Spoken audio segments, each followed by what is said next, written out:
President Moon also met with the prime ministers of Singapore and Russia on the sidelines of the ASEAN Forum. Later in the afternoon, he also attended the East Asia Summit, a gathering of leaders from 18 countries.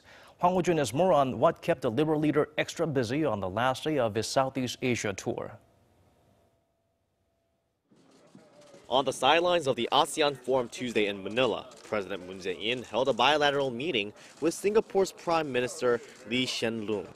The two heads of government agreed to expand joint efforts to prepare for the Fourth Industrial Revolution and to make sure the relationship between the two countries continues to develop. To achieve that, they agreed on the importance of linking Seoul's Smart City project with Singapore's Smart Nation project and improving their bilateral free trade agreement. Earlier on his tour of the region, President Moon unveiled his new southern policy, which aims to expand Seoul's relations with ASEAN members. Shortly after, President Moon had another one-on-one meeting with Russian Prime Minister Dmitry Medvedev.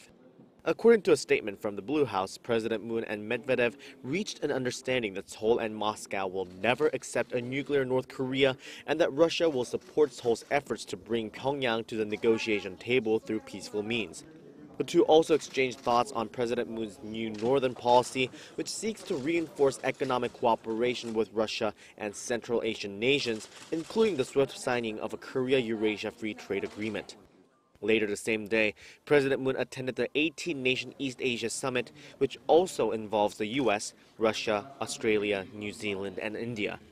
During this meeting, the leaders came together and condemned Pyongyang's continued development of its nuclear and missile programs and urged the international community to enforce the UN Security Council's sanctions on the regime in their entirety. Talks were also held regarding the Regional Comprehensive Economic Partnership, or RCEP, which President Moon initially had planned to attend. However, due to scheduling reasons, the Blue House confirmed that South Korean Trade Minister Kim Hyun-jong went to the meeting in President Moon's place. Hwang Hojun, Arirang News.